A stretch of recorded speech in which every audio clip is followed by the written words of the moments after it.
This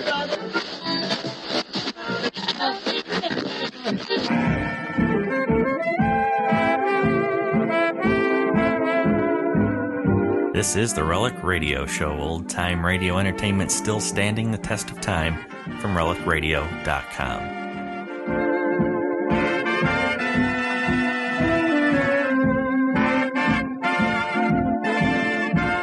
This is the Relic Radio Show, 60 minutes of radio drama, which you can find every Tuesday at relicradio.com.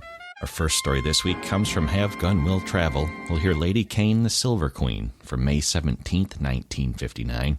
After that, it's John Steele, Adventurer, and Lighthouse 12, his story from October 25th, 1949.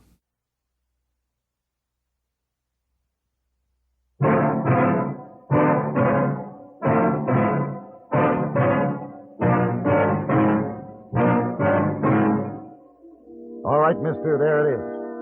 You can't get into this mine, we can't get out. It's just a question of the lack of water and who is forced to give up first.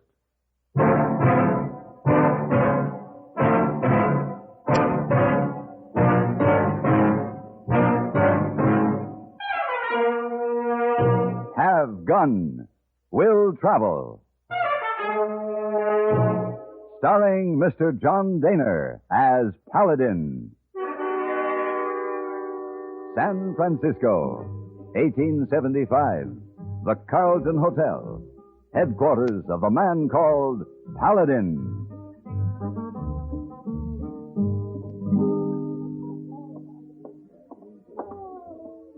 Oh, Mr. Paladin, I have a note. No, not just now. Hey, boy, later. But, Mr. Paladin, not most important. Quiet, or I'll kill you. Oh, he's pretty grumpy today. Hey, boy, over at the writing desk over there. Amber hair, green eyes, and the, go ask the clerk her name, quickly. Her name, Annette Vargas.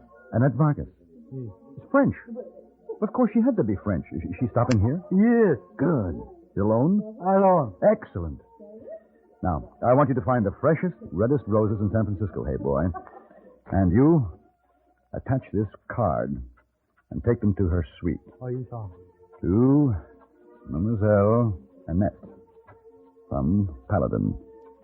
Shall we say 8 o'clock for dinner? Sound all right? Oh, fine. You take his message now? Yes. What is it, hey, boy? Who's it from? Mademoiselle Annette. Say what? She said to give it to you. Mr. Paladin, could we have a quiet dinner in my suite this evening and discuss a mutual friend? Mademoiselle Annette Vargas. Yes, yeah. Can you do that? I can do that.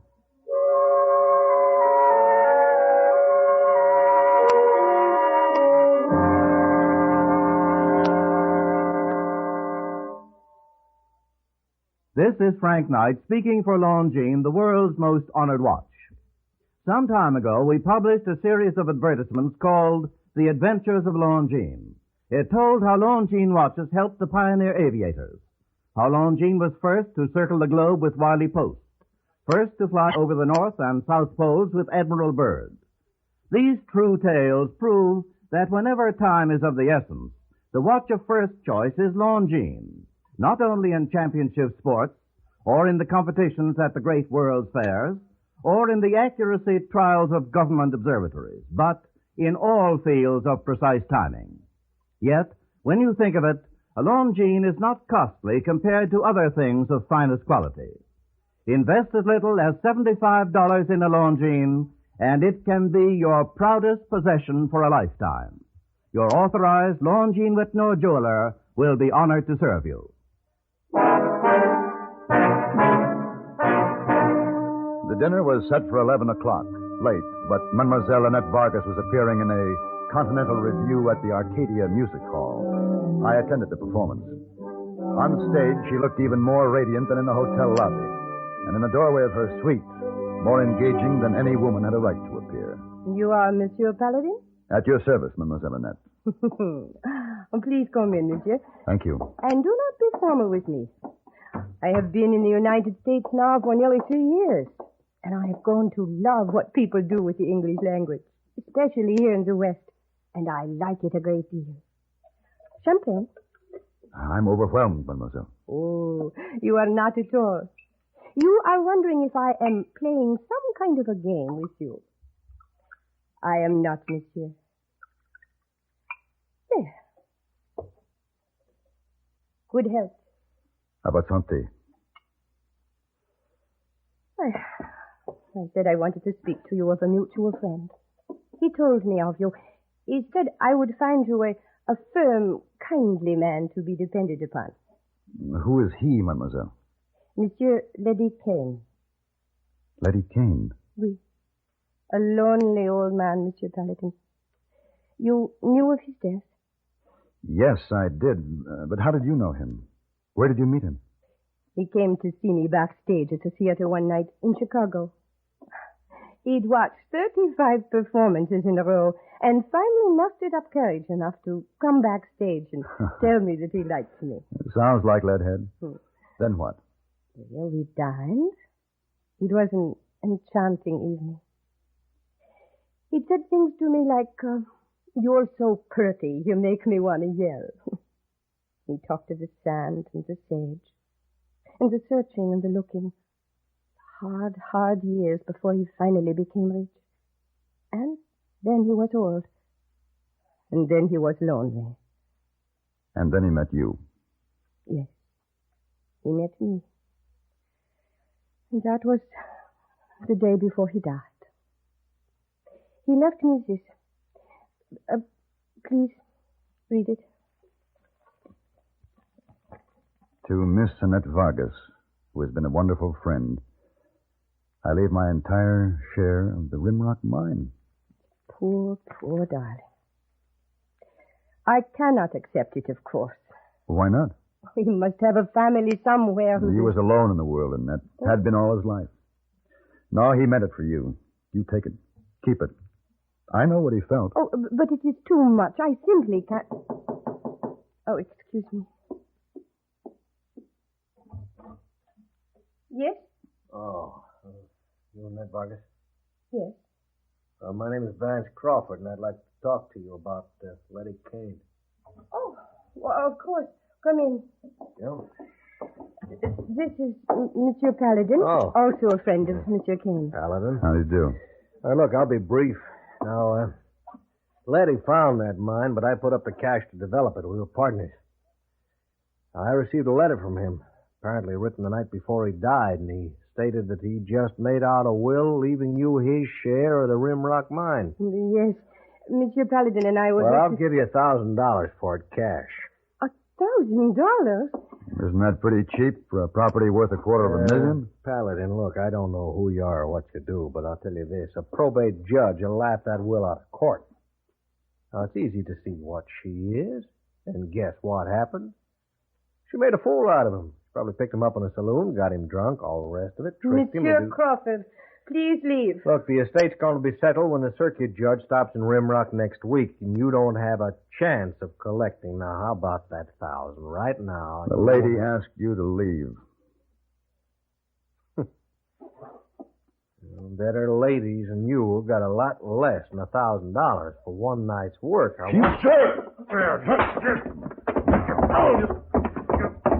Get out.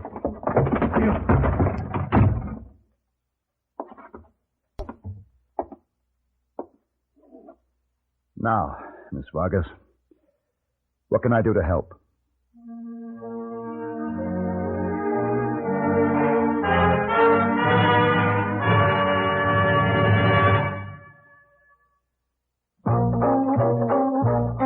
What do you need? You need lots of dollars during sicknesses. You need lots of dollars for an accident. You need the kind of protection that only Mutual of Omaha sells. What do you need? You need health insurance that pays and keeps on paying. Mutual of Omaha, hospital, surgical, and income protection insurance plans that pay liberal, long-term benefits. Here's what you need. You need dependable protection that pays promptly. Low-cost plans by Mutual Benefit Health and Accident Association. Mutual of Omaha. Call your local Mutual of Omaha agent listed in the yellow pages. Or write Mutual of Omaha, Omaha, Nebraska for details on protection that pays and keeps on paying. Mutual of Omaha pays so promptly it is the first company ever to pay out more than $1 billion in health and accident benefits in its first 50 years. Find out how this low-cost protection can help you. Write Mutual of Omaha, Omaha, Nebraska. If you will carry the gun, I will be delighted to travel. That is the way Mademoiselle Annette Vargas stated the matter. And that is the way the matter was handled. We took the stage into Rimrock, rented a buckboard at the hotel, and drove out to inspect the Rimrock mine. Yes. Yes. Hmm? Yes. Yes, what? He told me it was barren. It is. But in a beautiful way. Lady would have said purty. He used that word a great deal. It's purty when the sand and the sage change color. When the clouds chase over them. You want to tell the whole world about it. Only there's nobody there. Nobody to see what you see. Feel what you feel. And it ain't pretty no more. Poor dear Letty.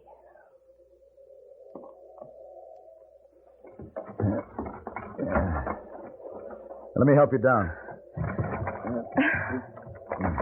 Thank you.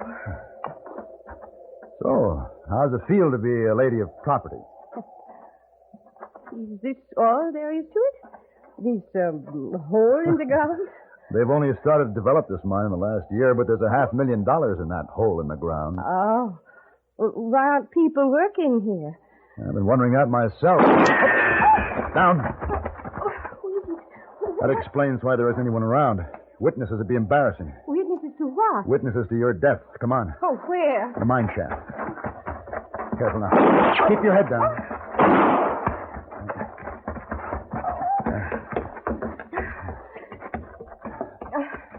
We're safe here. You all right? Yes, I think so. 3 of them. But they can't reach us back here. But you had a gun, too. Why cannot you shoot them back? It'd be a waste of lead. They're using rifles. That gives them twice the range on me. Who are they? That's a good question. Who are you? Friends of the rightful owner. Well, what do you want? We want her. Come and get her. No hurry. I'm not going anywhere. Neither are you. Well, that's it. They can't get in. We can't get out.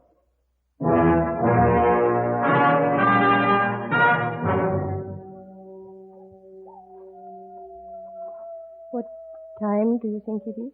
I don't know. It must be close to midnight. What is that? Coyote. Oh.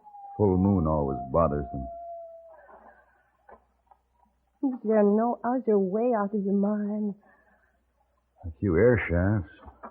Too small to climb through. What can they possibly gain keeping us here? Time. Leadhead's estate is due to be settled in court first thing tomorrow. Oh, I see. And if I do not show up as you will, it will all go to that man, Crawford. That's right. We must get past them. Get out of here. You stay where you are, Annette. They'll just shoot us down running. What can we do? Come here. All right, now here. Take my gun and my hat. Now, you see the man down there with the rifle? Oui. You crawl straight for him. He will shoot at me. No, he'll shoot at my hat. On this stick. And let him.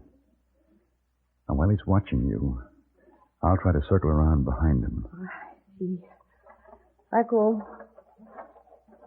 Be careful. As soon as he's seen you, I'll start around.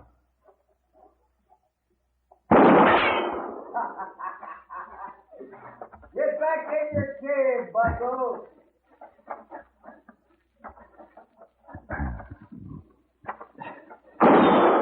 Looks like it's going to be a long night.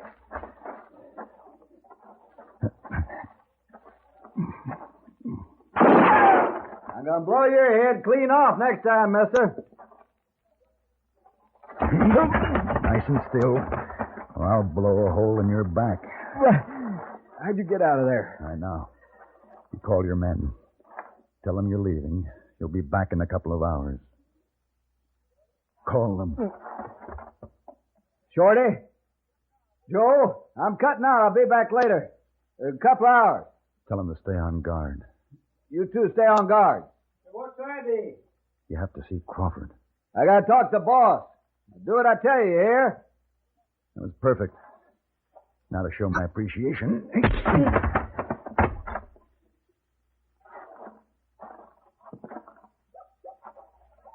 Mademoiselle Annette, Oui, monsieur. It is now safe? it is now safe.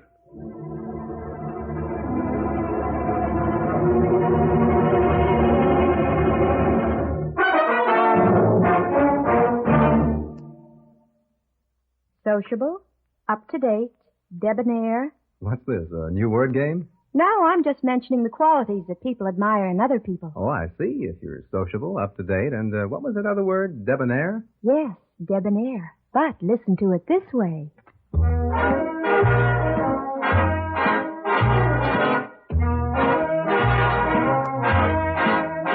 Be sociable, look smart, keep up to date with Pepsi. Drink light, refreshing Pepsi. Stay young and fair and debonair. Be sociable, have a Pepsi. Notice how many of your friends are serving Pepsi-Cola these days. It's the up-to-date refreshment. Be sociable, serve Pepsi.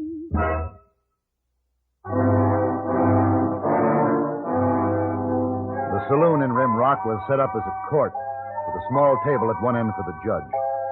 He was a flinty-faced man in his late 60s. The room was crowded with miners and prospectors. Order! All right, now, let's come to order. First order of business before this court is settling the estate of Leadhead Kane. All interested parties present? I believe I'm the only interested party, Judge. The name of Crawford, Mr. Kane's partner. Well, I don't see that there's anything to settle. Leadhead didn't leave any heirs, so I guess... Just a minute, Your Honor. Please, Your Honor, before you rule on this case, I'd like to be heard. Oh, who are you? My name is Paladin. I represent Annette Vargas, who is entitled to Leadhead Kane's estate by virtue of this document. Leadhead's last will and testament. Well, let me see that thing. Oh, that's a fraud, Judge. That will don't mean a thing. You just can't come in here with a piece of paper and It's say... been properly witnessed. Well, Your all Honor. right, Leadhead did write it, but he was tricked. And you all knew Leadhead. How many of you ever heard him talk about Annette Vargas? Any of you? Of course not. He only knew her one night. Judge, this here Mademoiselle Vargas just a cheap entertainer caught Leadhead in a trap. Which is why I say this here will should be thrown out, Judge. Well, can't be too much argument with that. I hereby declare... Just a minute, Your Honor. Aren't you going to hear my side? I can't see that you got one. I assure you I do, Your Honor. All right, but make it short.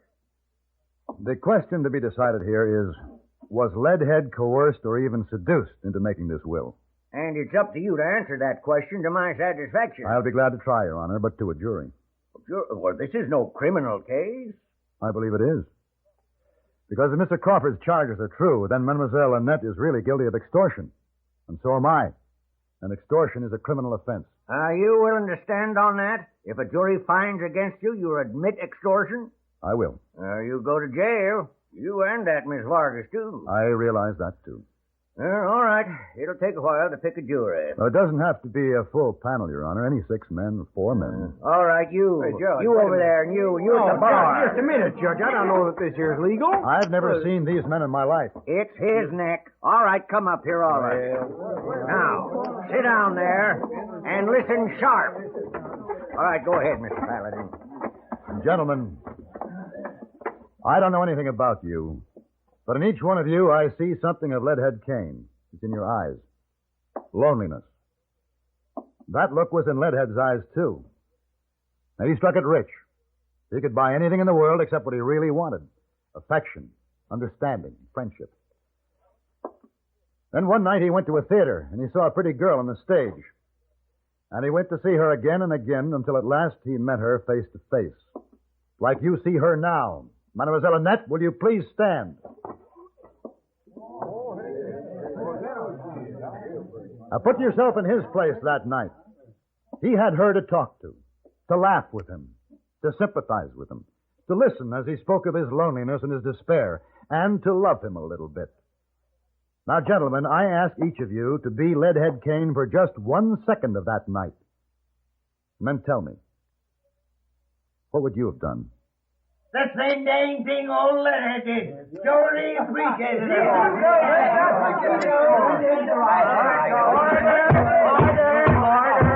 Order. Well, this is highly irregular, but a verdict's a verdict.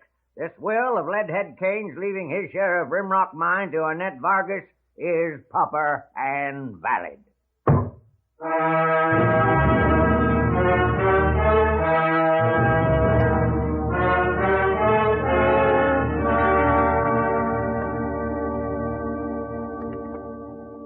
Well, the papers from Rimrock County came through today.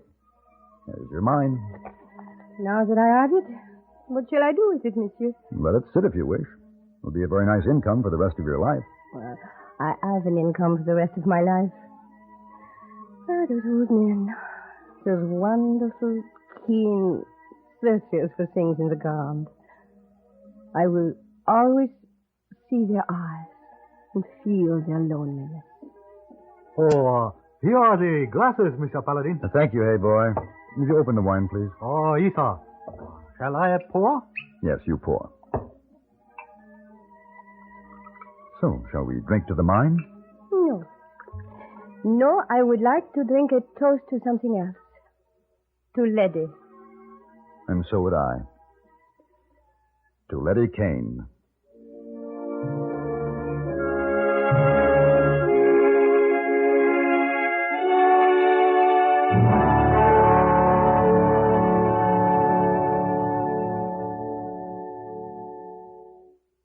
You folks who enjoy the action and suspense on Have Gun Will Travel will want to read the tense, exciting story of Kurt Sumpf in the current issue of Look magazine. Kurt was shot at, his wife beaten by hoodlums, his son viciously taunted by schoolmates, and the town turned its back on Kurt Sumpf and his family. Why? Is it because Sumpf is a Jew in Germany? Were the bullies that attacked him and destroyed his business really just rowdy hoodlums? Or does this signal a new wave of anti-Semitic terror in Germany? Find out in Look magazine. Learn in Look how this brave family fought back. Why did American soldiers come to their aid? How did local and national authorities react to this brutality? Don't miss this chilling, behind-the-scenes story in Look of a man's lonely fight against bigotry and hatred. For a gripping story of heroism and hate, read Hitlerism in 1959, A Jew's Fate in Germany.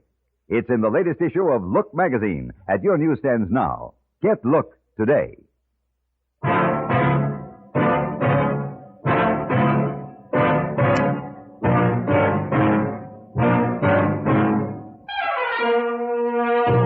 Have Gun Will Travel.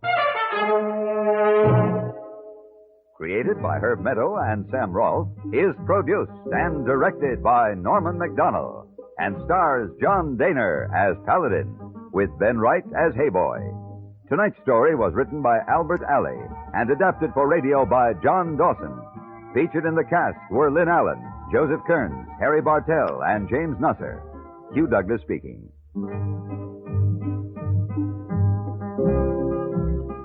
Join us again next week for Have Gun Will Travel.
one fear, put him in the vortex of his own nightmares. That's the story of Lighthouse 12, taken this week from the files of John Steele, adventurer.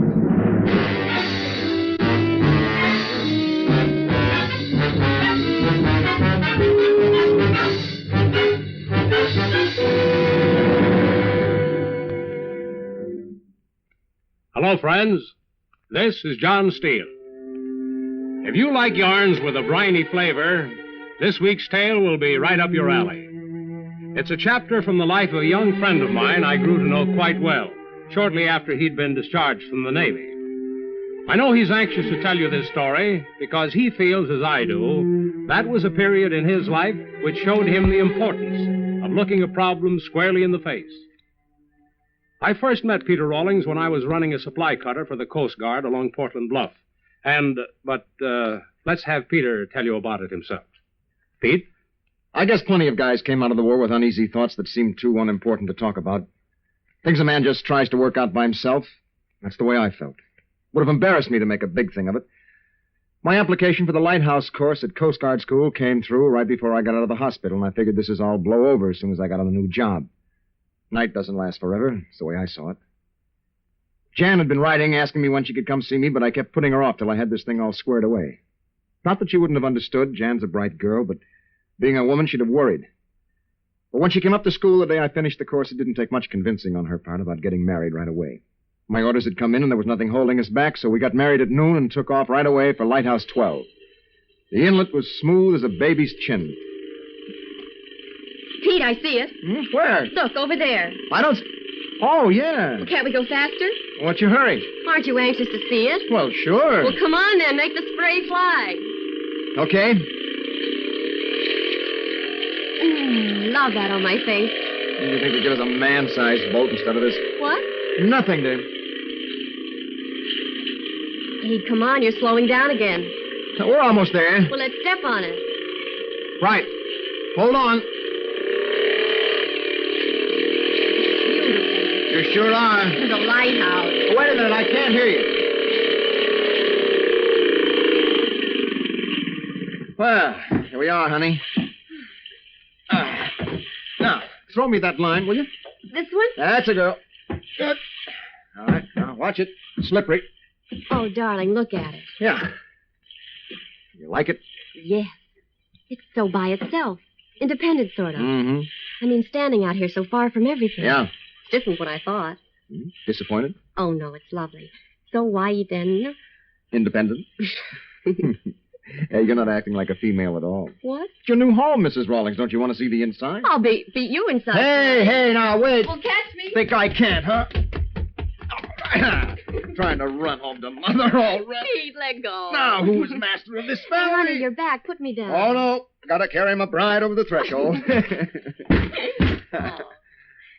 Well, this is it. Cute. Cute, she said. Come here a minute. Where? In here. What? Look, right next to the bed. I don't see anything. A bay window. Pete, it's enormous. Yeah, it's big, all right. It'll be like sleeping in the middle of the ocean. Yeah. It's really swell, honey. We'll see the water first thing in the morning and last Sure, night. it's fine. Oh, now I'll show you something. Can't be better than this. The beacon. Come on. Sure, I've never seen one close to. Let's see, now the stairs should be around here. Yeah, here they are.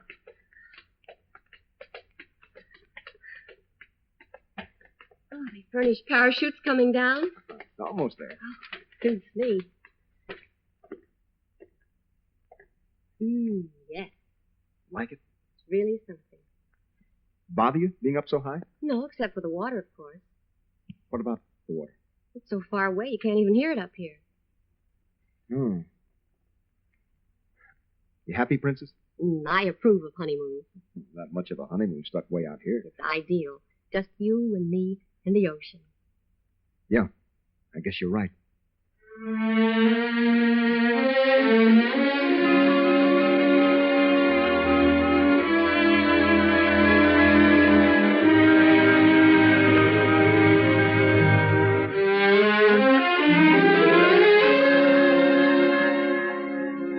The weather was fine and calm those first couple weeks.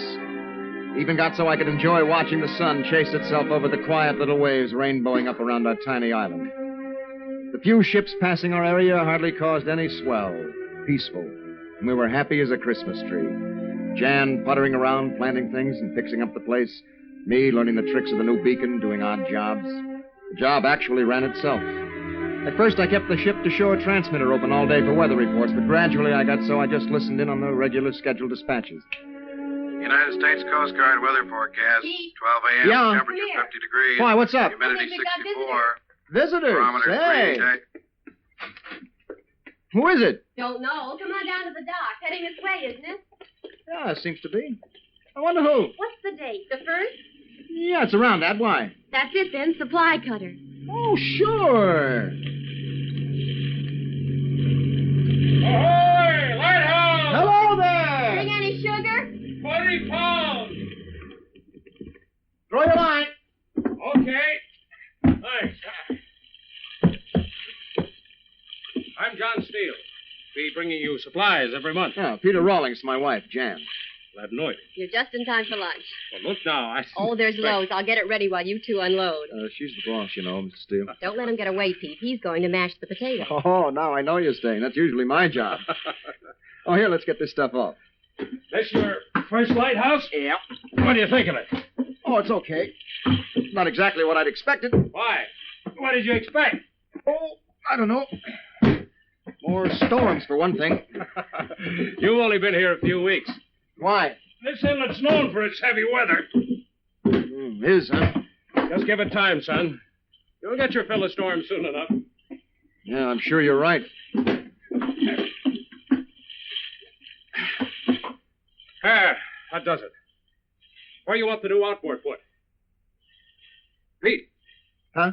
What? Outboard. You want it left? Oh, yeah. Just leave it here on the dock. Say, Mr. Steele, those storms you mentioned.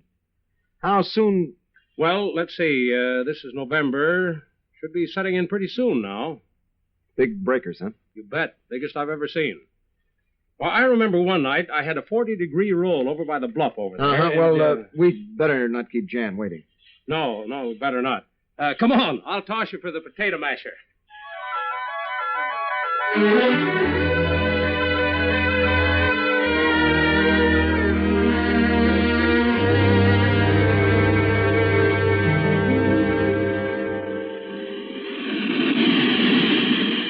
Beautiful out here tonight. Yeah. It's quite a moon. Wish Mr. Steele could have stayed longer today. He's nice. Well, he has other stops. I know. Love the sound of the breakers on the rocks. Yeah. Bet it's good swimming. Honey, let's. What? Go swimming. It's swell at night. Oh, you go ahead. I don't Oh, feel it's like... no fun alone. What do you say? Well, gee, November's pretty late. Oh, you're a sissy. No, I just don't Please. think we should. Jan, it doesn't look safe. Scared I to don't get thi- your little feet sweat? I'm not scared. Of course you're not. Just don't like it, that's all. It's okay. Mountain out of a molehill. Forget it.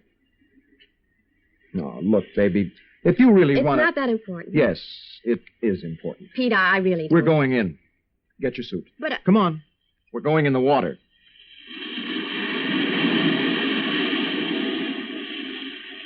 last one is a big fat pig. I'll be right there. Hurry up, it looks marvelous. I'm coming. Want to die from here?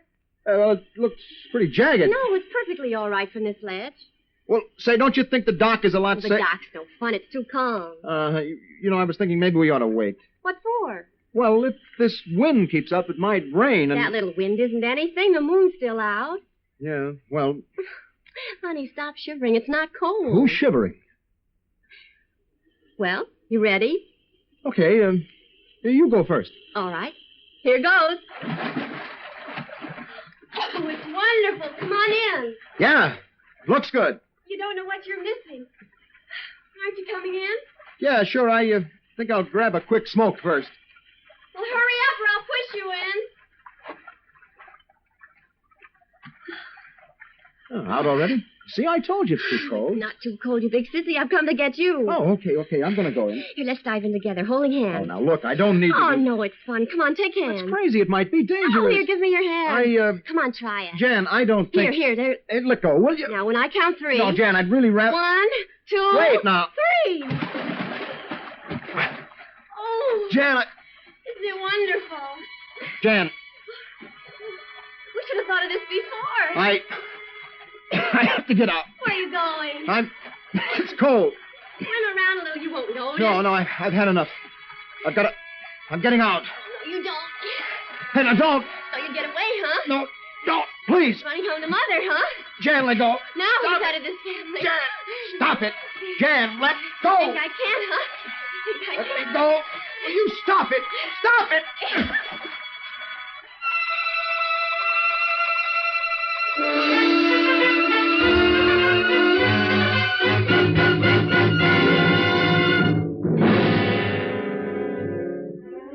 Jan didn't speak to me all the next day, and I didn't blame her. A couple of times I tried to get up the courage to tell her what the score was, but when I'd start to say it, I'd see the red cut my ring had made on her cheek, and the words stuck like cotton in my throat. I was pretty miserable, and I knew life didn't look so rosy to her either. She just yelled at me or gotten mad, but she didn't say a word. I'd hit her, and she couldn't figure out why. After dinner, I made up my mind she had to know. Need any help? No, thanks. A lot of dishes for one small girl. Got a clean towel? You don't have to. I don't mind, Van. You've got the rough part. No dishpan hands for Peter. Want me to wipe the soap off your ear? It doesn't bother me, thank you. It's becoming. What? Soap. On your ear. Jan, finish that later, will you? Pete, don't keep... Please, there's something. I want to talk to you. Won't you sit down just a minute? It's important. Well? I want you to know about last night. Is there anything to know? Honey, it wasn't you I slapped. That's interesting. Oh, no, what I mean is it was what you were trying to make me do. It still doesn't make sense. Wait. You see, this goes way back. I've never talked much about the torpedoing. Isn't this the wrong time for sympathy? I'm not asking for sympathy, Jan. I guess what happened to me happened to lots of guys who saw submarine combat. At least that's what I keep telling myself. I don't know if it had been sneaking up on me or if it was the torpedoing that did it. See, I wasn't hurt when we were hit, not then. Maybe if I'd got knocked out right off, I wouldn't be like this. Like what? I was aft that day working on the screw shaft. I knew something had happened, but I didn't know what till the emergency whistle went off. I started for central control fast. Then just as I reached the forward hatch ladder, a noise behind me made me spin around. Go on. The side seam was ripping wide open, slow like a crazy, laughing mouth. Heavy sea was plunging in at me, around me, over me. Scrambled for the ladder, but the water was too fast for me. It kept dragging me back. I got hold of the top rung finally and held on. My fingers were numb from the cold water and the strain. The waves were throwing my legs around like old newspapers. I tried to haul myself up by my hands, reach up to the hatch, but the pull of the water was too strong. It splashed over my face, and I began to choke and couldn't get my breath. My head was as far back as it'd go, but with my legs beating around like that, it kept drawing me under. Oh, Pete. Must have been about then my legs got broken. Not that I felt any pain. Sort of went out of my head, I guess, before I conked out. You're afraid of the water. Is that what you're trying to say? Yeah. It's a funny thing, though. I didn't realize it until I came to in the hospital. Days there weren't so bad, but every night, those first 6 months, I was in traction. Foaming mountains of ocean exploded over my bed, left me yelling and sweaty. You don't have nightmares now? No, the nightmares went away. The water still bothers you? Yeah. Wish I'd known. Oh, honey, I didn't tell anybody. Especially Dad. See, the men in our family have always been seafaring. I just had to get over it, so. I see. I never got A's in psychology, but I knew the best thing for me to do was to get right back on the horse that had thrown me and make it gallop. Head for the sea. Yeah. Only this was all I could get. The plate in your back. That and the discharge that read no active duty. You must have hated me last night. If you just told me. I didn't think I'd have to. I thought I'd go away. Like the guy had the bed next to me in sickbay. What about him? He was much worse off than I was. But he kept the faded old concertina next to his bunk. And when the pain got too much for him, he'd take it out in the squeeze box, hoping it'd stop. But out here, Pete, so far from everything, maybe we should... No, you see, honey, I'm counting on it to fix me up.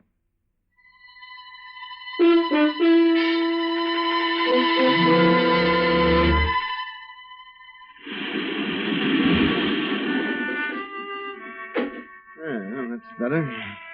Pete? Huh? What time is it? It's about 3, I think. 3? What are you I'm closing the window, dear. We should have air. Well, I'm cold. Oh. Jan, if you really want... No. I guess it is getting a little chilly. Yeah. Windy out there, isn't it? Yeah. Nights will be like this all winter, darling. All winter. Don't look at it, Pete. I don't know what you're talking about. Hadn't you better get back to... Oh, go to sleep. Will you go to sleep?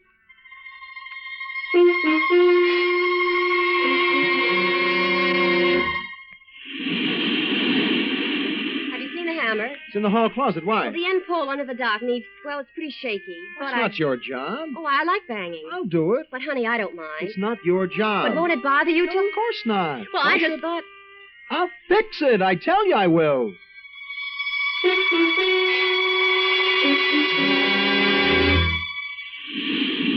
Darling, that pole's going to collapse any day now. I'm going to do it, Jan. Don't worry about it. Well, maybe if we did it together. No. Well, I was just thinking, you could hold it in place with the dock, and I could... No, I can do it. But, Pete, you've been saying that... I'll fix it. Well, it better be done soon, darling. I'll fix it. Now let me alone, will you? I'll fix it.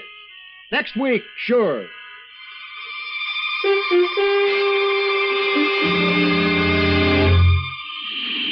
You up there? Go back to bed, Jan. Come back downstairs, please. Leave me alone, can't you? Well, I hate to think I'm of... okay. But, darling, the tower's so drafty. I'm all right, I tell you. You can't keep on without sleep like this, or you'll be sick. Leave me alone, do you hear? Leave me alone.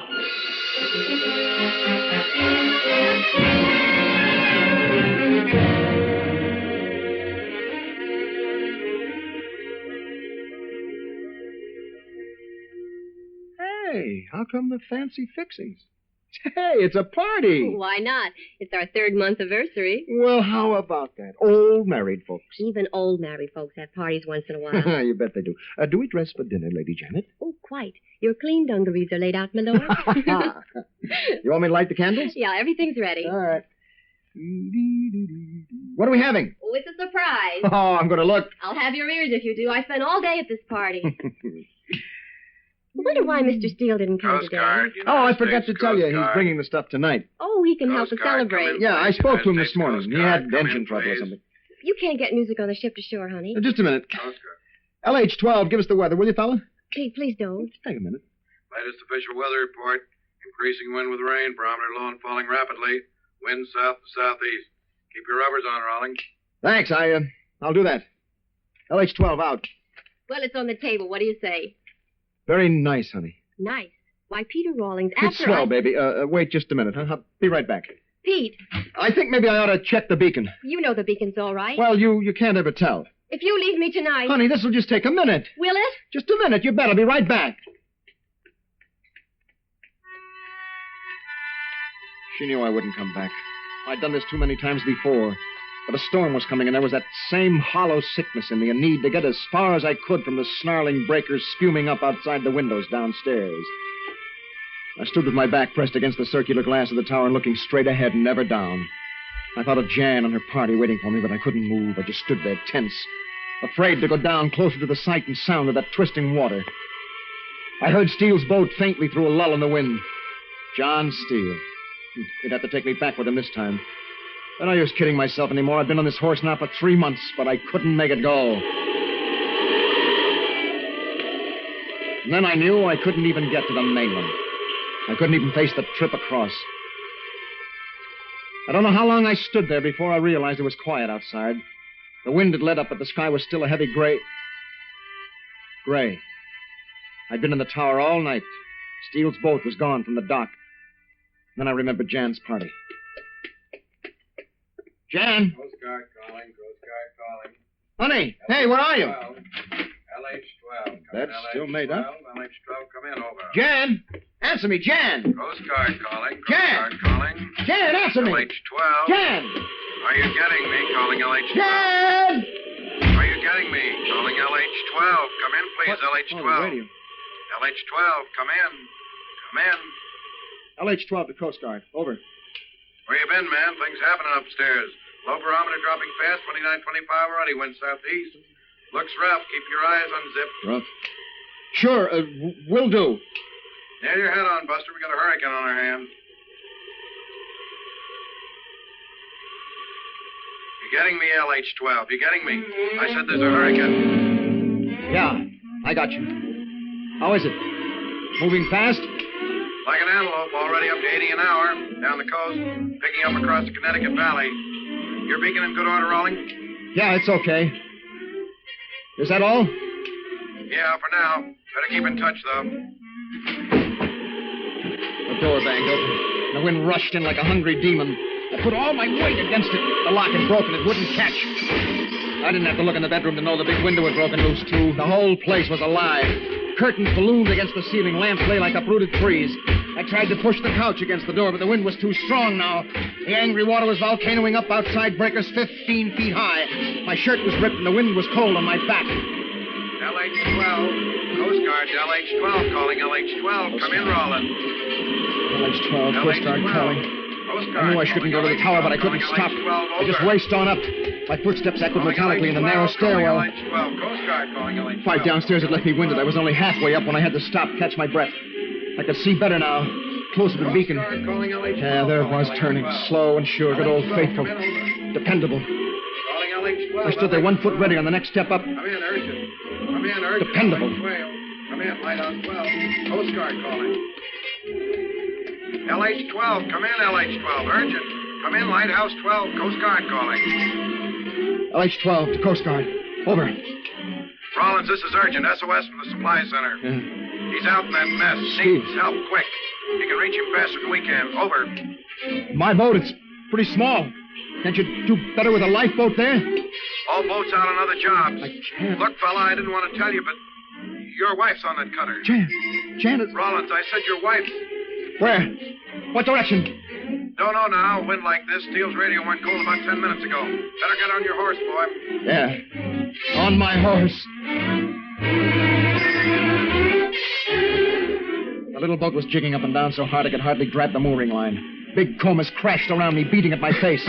The line stretched hard as steel wire. I tugged at the knot, but I couldn't get it loose. I couldn't waste any more time. Jan was out there somewhere. I slashed the stiff rope with my knife. Salt water stung my hand where the knife had slipped, but I kept hacking at it till it gave way. I barely had time to jump in the boat before it was tossed out into the breakers. I crawled back to the stern, found the starting cord, wound it on, and yanked. The sky was black as night. I'd lost my direction bending over the motor, and then the beacon swept slowly around, and I was headed straight for the reef. The rock shelf gleamed up sharply through the turning light path. I tugged at the tiller, but the boat heaved forward with the great bursting swells. I could hardly see through the panic that gripped me. The light passed on, blotting out the reef, but I could still hear it coming closer. The surf getting louder against the rocks. It was sucking me backward in long, powerful sweeps. Suddenly we seemed to stand still, poised in midair. Then a tower of water scooped us up and threw us outward away from the jagged rock, and I headed for open water again. I lost all sense of time, just kept going. Pictures streaked through my mind. Jan clinging to an upturned boat. Jan choking and gasping for breath. I shouted her name into that wild blackness, but the wind muffled the words and threw them back in my face. But I kept yelling into the storm. The waves seemed fiercer than ever now, but I had to keep going. Find Jan. Had to find Jan. And then the motor stopped. My hands were stiff with salt and cold, but I managed to wind the starting cord. It wouldn't move. I grabbed it with both hands, but the thing was jammed. I lay on my stomach over the stern. The water washed over me into my mouth and eyes. I tugged at the motor, trying to lift it up, but the water held it. A piece of screening was caught in the propeller, but it was too far down to reach from there. I'd have to get under the boat to free it. Go down into the water. I crouched against the gunwale, trembling. She was broadside now, rocking hard, shipping more and more water by the second. I couldn't go down, not into the water.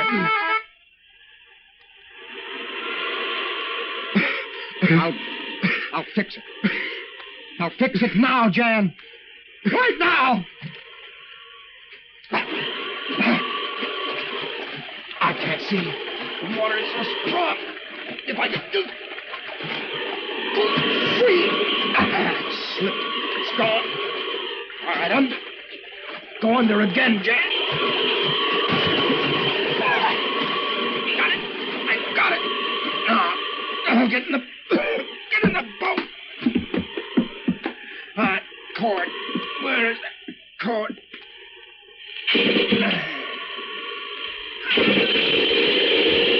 Yeah! We You see, Jan? It's going! That motor is going! Ride 'em, cowboy! Dig in those spurs, baby! We're coming, Jan! We got 'em licked! You hear, Jan? We're on our way!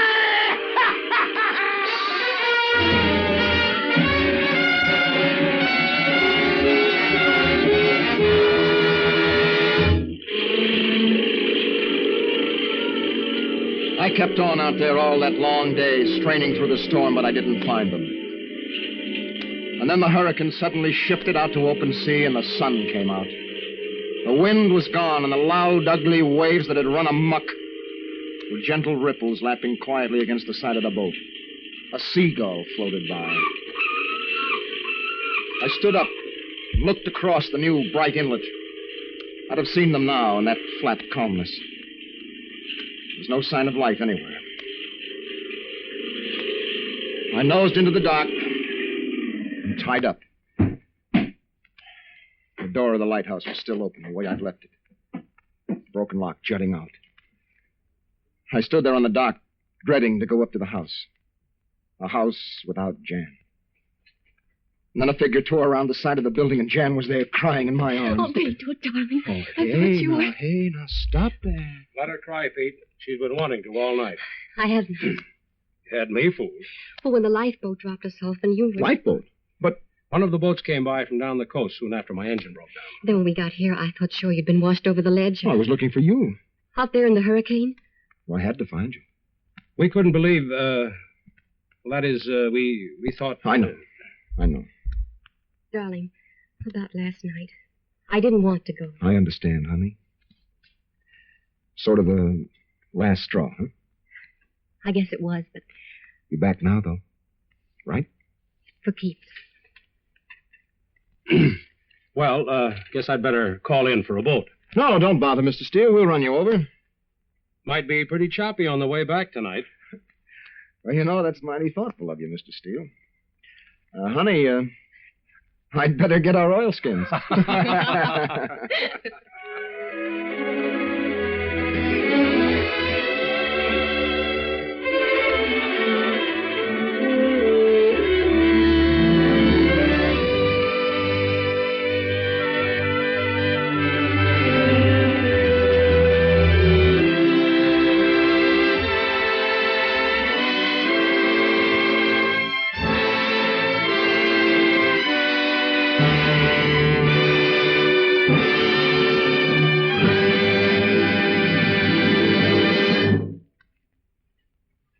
Title, Lighthouse 12.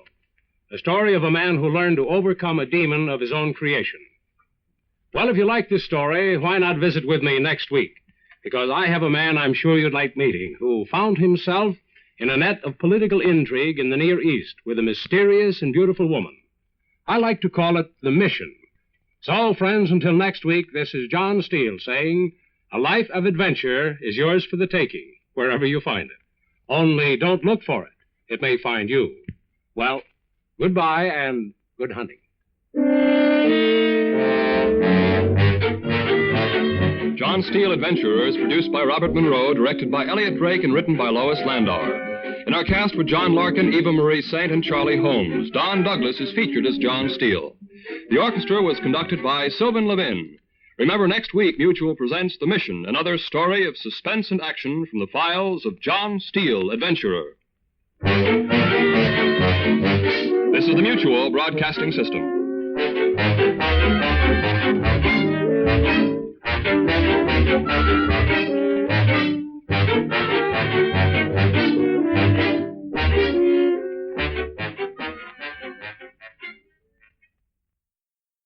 That's the Relic Radio Show for this week. I'll be back next Tuesday with another hour. In between now and then, you can find more from John Steele Adventurer, Have Gun Will Travel, thousands of other old-time radio episodes, our Shoutcast stream, and everything else Relic Radio at the website. Don't forget to donate while you're there. If you're able to help out, your support makes all of this possible and has for the past 15 years. If you'd like to help out, visit donate.relicradio.com or click on one of the links on the website. Thank you, as always, to those who have helped out. Thanks for joining me today. Be back next Tuesday with another hour of the Relic Radio Show.